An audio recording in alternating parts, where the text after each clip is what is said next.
Alice, in the name of heaven, what's happening? That tree, it's alive! The monsters are coming. In Marvel Comics, beware. Issue 4, The Thing on Haunted Hill. And that's the thing about these Marvel horror titles from the early 1970s is under these admittedly groovy contemporary covers, you'll find stories of a much earlier vintage, work by creators like Jack Kirby, Steve Ditko, Joe Maneely, and Don Heck. They're really cool books. Everything I'm about to show you is a beta reader. I made it a point to pick these up over time. I buy books that I find compelling, and right off the bat, it's hard to go wrong with this cover. I think this one might be Gil Kane. Next up, number 7. Ooh, it stalks the midnight seas. It's the Storm Walker. I wonder if he's any relation to J.J. Walker. Next up, Chamber of Chills, number 1. It's mad, insane, and yet a fire-breathing nightmare in the heart of the city? Quick, get Netflix on the phone. And danger, open pit. A dragon stalks by night. Yeah, that's one hell of a cover for sure. Next up, Chamber of Chills, number 9. I Was the Man in the Maze. And I see we have some spooky damage right here. Like I said, these are beta readers, but that doesn't affect the chillability of these books. They're definitely quite spookifying. Number 10. Ha ha! Don't look so worried, mister. As long as this thing is on ice, he's as harmless as a kitten. Boy, that security guard's gonna find out the hard way, huh? Let's see, I think this is a Romita, the Mansion of Missing Persons. That's a cool cover. Number 15, Chamber of Chills. I've done it. I've escaped those accursed accusing eyes. At last, I'm safe. We're never really safe, are we, folks? Yeah, that's funny. This one actually feels like a DC cover to me. Chamber of Chills 19. I've got to warn the world before it's too late. The four-armed men are coming. Oh, man. Jeez, dude. Get some pant legs. Chamber of Chills number 23. Frenzied fear from the heart of the darkest jungle. Can you guess the deadly secret of the Gorilla Man? I bet you can't. Next up, we have a Chamber of Darkness number 1. And yes, this is a coverless book, but it was a number 1. And heck, that was 75 cents. Well worth it. Chamber of Darkness number 2. Enter the Red Death. Now, I said that a lot of these were reprints, but I think a few of these Chamber of Darkness had news stories, at least at the beginning. I'm pretty sure this one was a new one. Obviously, we're into reprints here. It's The Unbelievable Menace of Moomba. Next up, I Was Captured by a Gorilla. Looks a little bit like Rip Taylor. I Was Captured by the Creature from Krogar. I'm sensing a theme here. I used to shop at Krogar's. What Happened in Dead Storage. This is a return, a cutaway book. But these are cool. I like them because they're a bit of comics history. Creatures on the Loose number 17. Gulliver Jones. It's the Warrior from Mars and Slaves of the Spider Swarm. Oh, and I like that guy. He's pretty cool. Snaky Joe there. Creatures on the Loose number 18. Continuing the adventures of Gulliver Jones. Number 19. Yeah, it's funny. They keep the monster up here in the little box. Ordinarily, that would be the title character, but, I guess he's kind of boring. It's hard to beat a monster with a ponytail, folks. Trust me on that one. Oh, I see the Creatures on the Loose has upped its hair game here. Thongor has a beautiful mane of crimson hair. And as far as upping your hair game, it's hard to beat the Man Wolf. He seems to have taken that to the extreme. Crypt of Shadows number 1. We've got the Witch Woman. It's Midnight on Black Mountain. And that one looks like Gil Kane as well, if I'm not mistaken. You'll tell me in the comments section below, I'm sure. Next up, what nameless evil lurks in the Crypt of Shadows? The Graveyard Ghoul. Oh hell, you just gave it a name. How deep my grave? How deep my grave?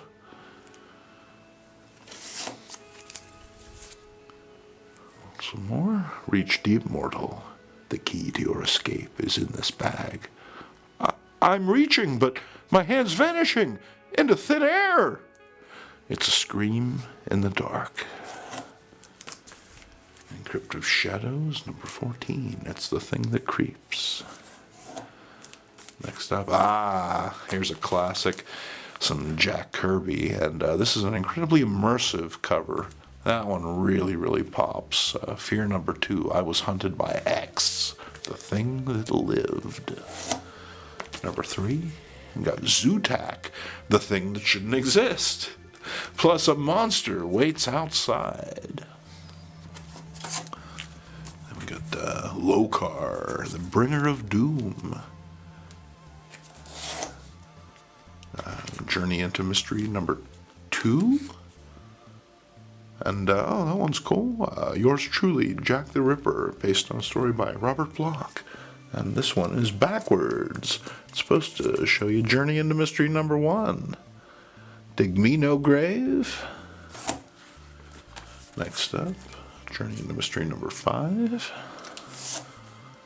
And then, nothing can match the sheer raw power of Tim Boo Ba, the World Smasher. That's one of my all-time favorite Ditko tales. Cannot beat it, folks. Next up, hey, Marvel Spotlight. Is he alive or dead?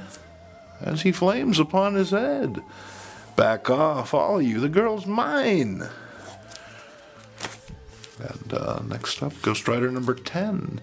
He battles the ever-incredible Hulk. Actually, that's not true. Turns out that the ever-incredible Deadline Doom affected that book, and they ended up reprinting Ghost Rider number 1 instead, which is cool because I don't have a copy of that. I'd rather read that. And I have number 11 anyway, which is the aforementioned conflict between the Hulk and Ghost Rider. Next up, the Phantom Eagle flies again. I think the last time we saw him, he was chasing Cary Grant through a cornfield. Some more Ghost Rider. The Orb. The Orb has undergone a bit of a renaissance recently. What can you say? It's just a great look. Yeah, great big eyeball. Dude on a motorcycle. And, oh, here's one. This one isn't a beta reader, actually. I paid a couple more bucks for this than I would have usually because, man, I had to have it. There are certain books that my friends had when I was a little kid, and I coveted them tremendously, and this was one of them. Something about those Marvel comics in the mid-1970s, the use of black on the cover really gives them a bit of gravity, you know, as well as the spooky subject matter and special issue. You know, I mean, when you think about it, there are a whole lot of words on that cover. Certainly could be more room for the art, but it's one hell of an issue nonetheless. Next up, hey, it's the most startling swamp creature of all. I guess when you're in competition with that many swamp creatures, you have to really be specific as far as why someone should pay attention to yours. Hell hath no fury, folks. Let me tilt that up a little bit better there. Okay, off we go. Night of the Laughing Dead. Hey, any of you folks have a power record of this? It has burned itself into many, many old guys' memories. A monster stalks the swamp. That's a cool one. He's looking a little brown there. I think he's suffering from an iron deficiency. Next up, the most startling slime creature of all in the most misleading conflict of all. I think this is a hallucination or something in the actual story. It's not really what it's made out to be. And, hey, what would a video like this be if I didn't show you my giant-sized man thing? The glob strikes again. Oh, the monster runs wild. That's nice. Like the crowd reactions there. Has a very Buscema-esque vibe, I could be wrong. Oh, and that one's sharp as well. It's a world he never made, folks. Next up, the Monster Frankenstein. It's the most soul-searing shocker of them all. It's the bride of the monster. And things didn't go so well. Apparently he's looking for some revenge. After that, is this the monster's death? Well, we're only on issue 4, so... Issue 5, yep.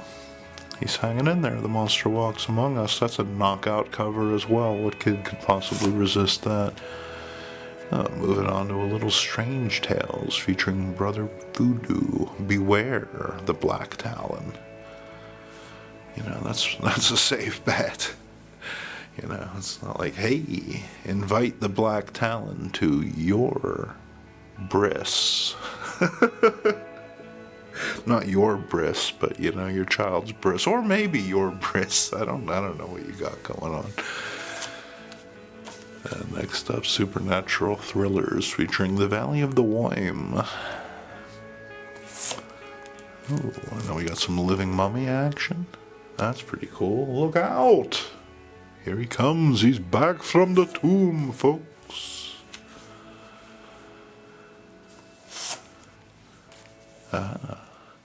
Some Tomb of Dracula. Who stole my coffin? And as a kid, these Tomb of Dracula books really sent me. I didn't have many of them. But the idea that Dracula had his own comic was pretty fantastic.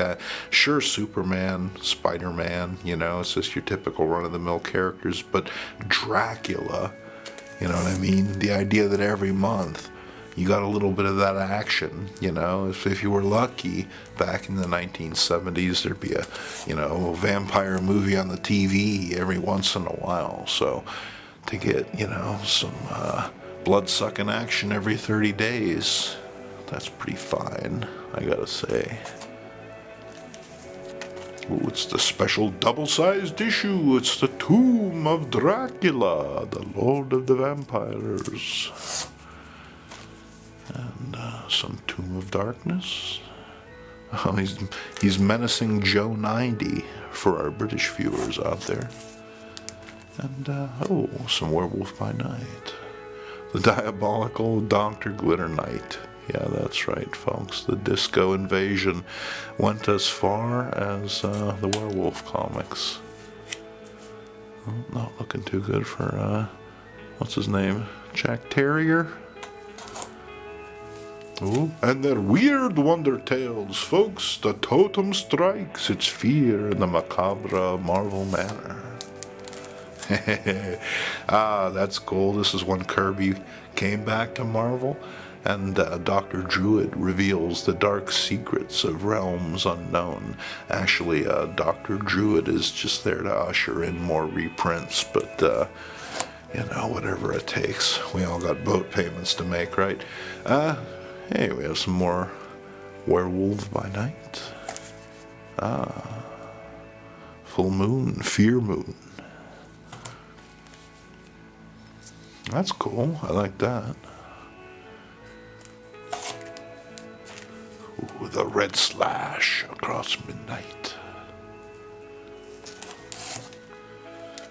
Some Uncanny Tales.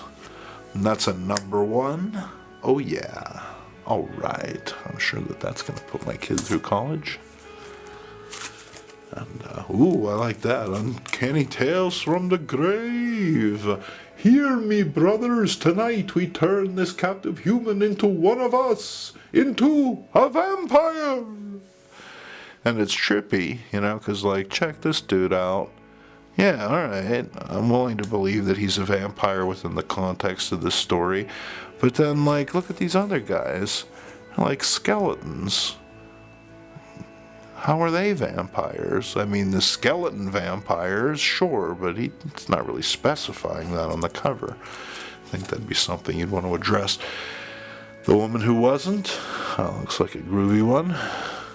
It's the Vault of Evil. The vampire is my brother. Man, that's always a problem, isn't it? We got the giant killer. Oh, that's cool. That's another one that has a very DC-esque vibe. Next up, Vault of Evil. I now pronounce you bride and ghoul. It's a grave honeymoon, folks. No man escapes alive from marriage. Some more Vault of Evil. I brought the mighty Cyclops back to life. That's pretty phenomenal. You know, folks get down on these coverless comics sometimes. You know, they feel that a coverless comic isn't worth having. But as a little kid, my dad used to bring me stacks of coverless comics home because he worked in a warehouse where they would wrap them up and repackage them, sell them 3 for $0.25. And as far as I was concerned, that is a cover. You know what I mean? I don't necessarily need glossy paper, brighter colors. You know, this, man, you can't start off any stronger than that. I dare you to start off any stronger than that. The monster called Gratu. The Return of Taboo. And hey, here's where the monsters dwell. Hidden vampires. Ooh, they're the spookiest kind and the worst kind. And wrapping it up with Worlds Unknown. It's a gun for dinosaur. That title always bugged me. It always seemed like they should have stuck a "the" in there somewhere. Hey, beware the ghosts that surround me. Ooh, here they come, folks. Alright. Well, now we're looking at an empty box. That was different, wasn't it?